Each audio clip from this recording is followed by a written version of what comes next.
جس کا رشتہ سرکار سے جو ہے دین کی بنیاد پر استوار ہے، اللہ اکبر، تو پھر تو ایسی معیت ہے کہ کیسی معیت ہے کہ قرآن کریم ناطق ہے، محمد الرسول اللہ والذین معه اشداء علی الکفار رحماء بینہم، محمد اللہ کے رسول ہیں صلی اللہ تعالی علیہ وسلم، والذین معه جو ان کے ساتھ ہیں۔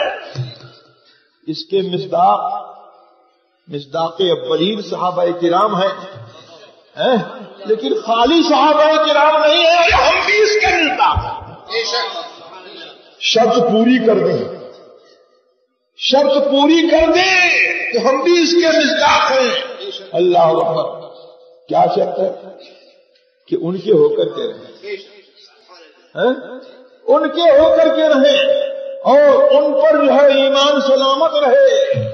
تو ان کا کیا اخلاق بتایا؟ اشداء علی الکفار، وہ کافروں پر سخت ہیں، رحماء بینہم، آپس میں ایک دوسرے کے ساتھ جو ہے رحیم و کریم ہیں۔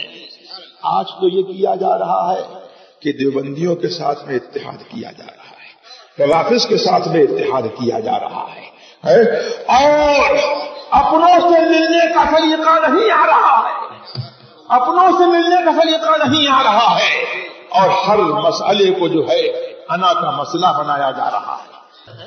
لیکن جو رسول اللہ صلی اللہ تبارک و تعالی علیہ وسلم کے مسلک کے صحیح خادم ہیں، قرآن کریم نے جو ہے ان کی یہ صحیح تصویر جو ہے مقرر اتار دی ہے، صحیح تصویر جو ہے پیش کر دی ہے کہ اشداء علی الکفار، کافروں پر وہ سخت ہیں، رحماء بینہم، اور آپس میں ایک دوسرے کے ساتھ میں رحیم و کریم ہیں۔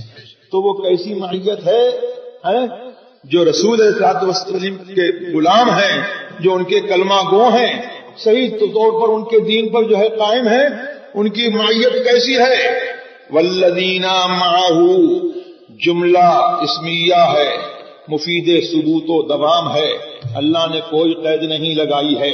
والذین معہ، جو ان کے ساتھ ہیں، بولو کوئی قید ہے کہ دنیا میں ان کے ساتھ ہیں، یا آخرت میں ان کے ساتھ ہیں، یا عرب میں ان کے ساتھ ہیں، یا ہندوستان میں ان کے ساتھ ہیں، یہاں ان کے ساتھ ہے، وہاں ان کے ساتھ ہیں۔ والذین معہ کے عموم نے جو ہے وہ رسول کے غلاموں کو جو ہے رسول کے ساتھ یہاں بھی رکھا ہے، مرتے وقت بھی رسول کے ساتھ میں رکھا ہے، قبر میں بھی رسول کے ساتھ میں رکھا ہے، اور حشر میں بھی رسول کے ساتھ میں رکھا ہے، جنت میں بھی رسول کے ساتھ میں رکھا ہے۔